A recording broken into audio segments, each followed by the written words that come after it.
All right, welcome into the Dolphins post-game show. A little bit delayed. Scouting the Fins version. You can also likely hear this on the 3 yards per carry feed. We'll talk to Alfredo about that. The Miami Dolphins are on a roll. They've won 4 straight. They're now 6-7. Gotta Obligated to do do it. that.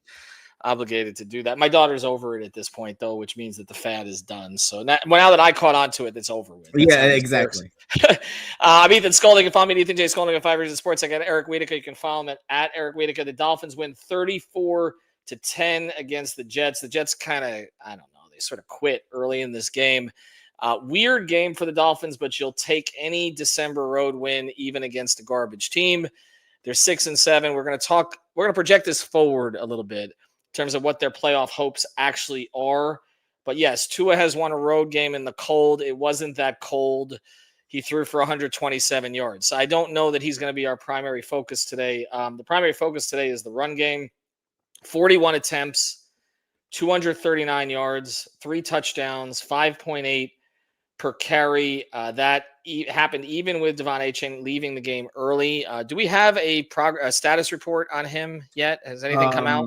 Mike McDaniel said that if he was needed in an emergency, Devon Achane could have come back into the game. So he was needed in emergency, Eric. He was needed in emergency. Let's get to it. Prize picks. You and I both played him on everything. I know you hit on it. I didn't because I had his fantasy score and he was close to it in the first quarter. Yep. And then Jalen Wright ended up assuming the duties and had 107 yards on 24 carries. So welcome to the NFL, Jalen Wright. About a year and a half late, but welcome in. Ollie Gordon had 17 yards on 5 carries and a touchdown. Jalen Waddle had 21 yards rushing on his 1 attempt. Prize picks, use that code 5 FIVE. Don't screw yourself over like I did. Put down the $5 and you get $50 in free lineup. So check out Prize Picks. That is our sponsor here. Look, people are going to say, if Mike McDaniel had just gone to this earlier, the team might be 7-6 or 8-5 instead of 6-7. Are you looking at this like glass half full, glass half empty? He doesn't trust his quarterback anymore, but he does trust his running game. What a switch that is. Fundamentally, so there is a positive and there's a negative way to read this whole situation. Fundamentally, I don't think anything matters unless you find a quarterback that's capable of being trusted in these situations. So it has to be tempered a little bit. But I do think that there's something to be said up for Mike McDaniel, essentially changing the identity of this team on the fly. Granted, he never does this if Tyreek Hill and Darren Waller don't get hurt. Because right. the whole Daniel Brunskill 6th offensive lineman thing, which kind of spurred this whole revolution of the rushing game, it only happened as a response to that. So, we can give Mike McDaniel credit, but this was kind of thrown on to him. And to be fair to Mike McDaniel, every time he's done something like this before, he's regressed to what he's done in the past, and he hasn't done that so far. So you have to give McDaniel a little bit of credit as far as his ability to adjust. But right now, watching that game, I don't see how you can be very positive with the quarterback play that you have right now.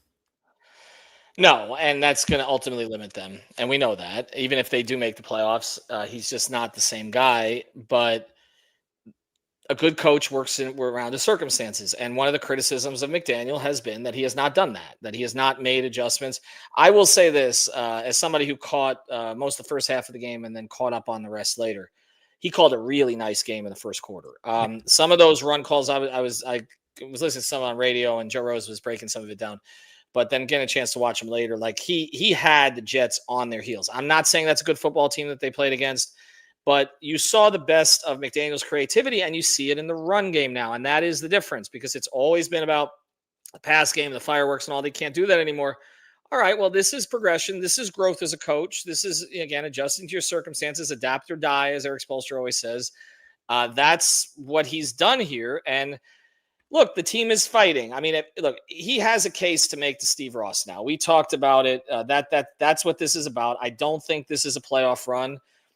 I think they got too much ahead of them. I think it's going to come crashing down against the Steelers.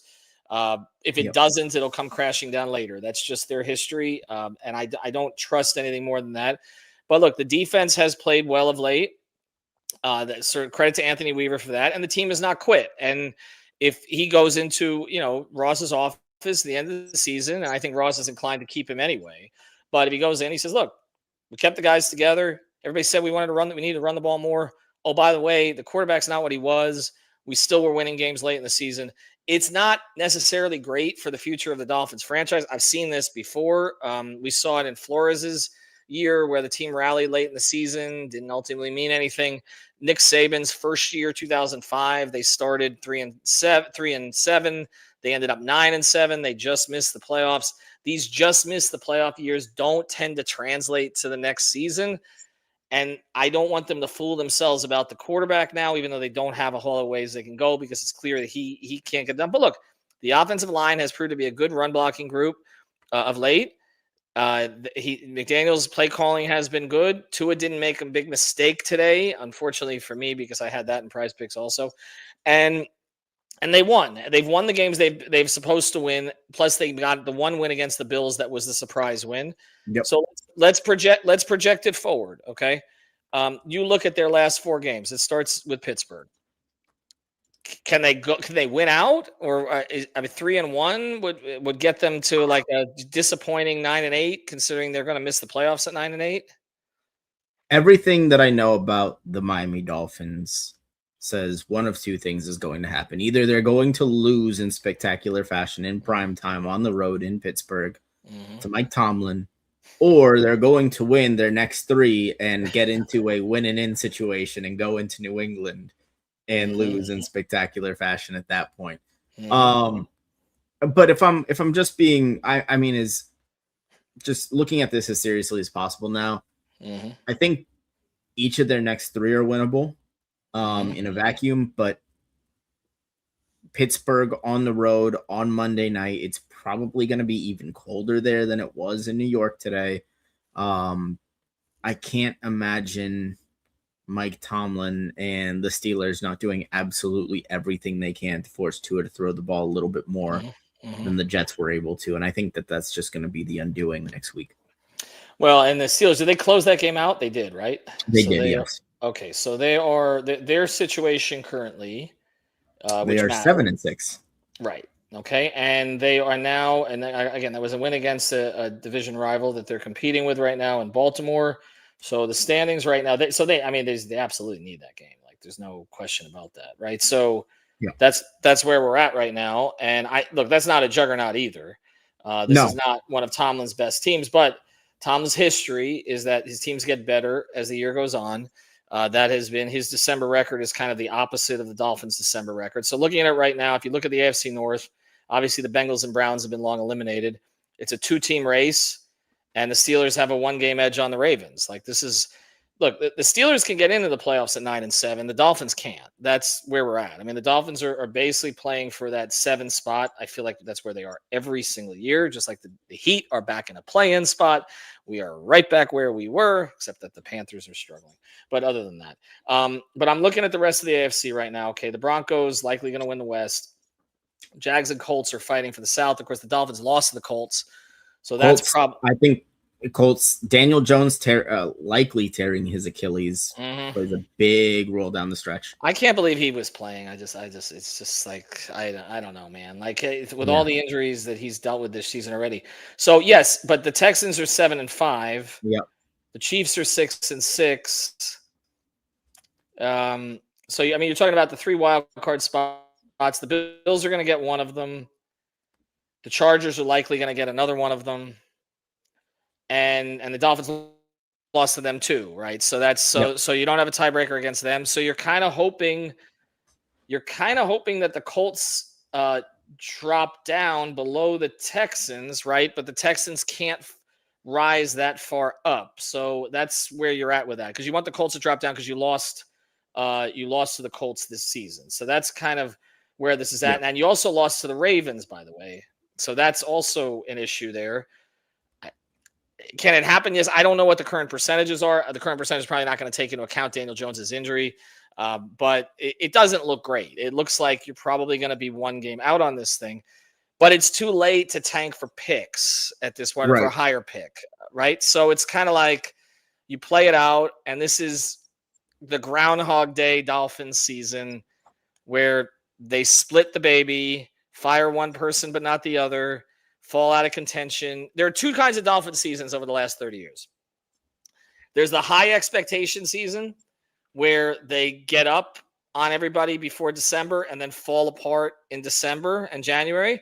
Or there's the Dolphin season where they fall apart early, somebody gets fired, they end up making a run late in the year that falls one game short, but they take that momentum supposedly into the next season, and then they have the opposite season, which is they start strong and then they fall apart in December. Yep. I feel like we're in this timeline for 3 decades. Give me, before we close here, and again, we appreciate everybody joining us on a late post game today. Use the code 5FIV. Give me the player or two that you are, I don't know, so sort of most positively surprised by right now, that has contributed to this run. The player that I'm surprised by most that's contributed, well, I don't think anybody envisioned Daniel Brunskill being a 6th offensive lineman and what he's been able to do. But I think that's kind of a cop-out, right? So I'll go with Jonah Savaiinaea along the offensive line. He's improved quite a bit over the last, 6 to 8 weeks here. So I think when you look at, along the offensive line, I think you can look at center on left and say heading into 2026, you feel pretty good about where you are there. Right side of the offensive line, that'll have to get sorted out in the offseason a little bit, although Austin Jackson has been fine upon his return. Defensively, if there's players that I'm, pleasantly surprised by, I got to say I was asked maybe – I don't remember if it was last week or 2 weeks ago about Rasul Douglas being on the team in 2026. I think he will be. I think, at this point, he has to be, right? Yeah, I mean, for a guy that was supposedly a 1-year rental, I think he's just played so well this year that you kind of have to bring him back. I think you're in a similar situation with Jack Jones on the outside. So, I don't think the corner position is nearly as bad as people thought it was going to be going into this upcoming offseason. So if you're looking for any kind of silver linings, glimmers of hope there, I think the secondary is a lot stronger heading into the offseason. That was our single biggest concern coming into the season of the offensive line. I mean, they were literally signing guys off the street, and you get Kohu back next year. You don't know what he's going to look like, but you get Kohu back, you bring at least one of those two guys back. I would prioritize Douglas. And then you draft a guy, and okay, I mean, you're all right there. And that is better than I expected, and they deserve credit for that, because not only did they take guys that didn't necessarily have the highest value at that point, but they also blended them in right before during the season. And the secondary as a patchwork group has been fine. I mean, look, today they were going against a quarterback that was signed off the street. Tyrod Taylor goes out early. I mean, but that's what happens though. Late in the season, he's the same person, but he's not what he was. Right. But it's. I mean, the guy who played for the Jets today. Like, I had no idea who that was. They signed him like this week, so I'm not gonna crown. This is not like the Legion of Boom back there, but they have been consistently decent. Like, we haven't come out of a lot of games saying the secondary screwed them. There are a couple. Jack Jones had a late penalty. There have been a couple, but like, we haven't come out of that game and say, "Oh, that was the reason that they lost." Sometimes we said the pass rush, the tackling, with the run game. That game in Carolina really stands out now.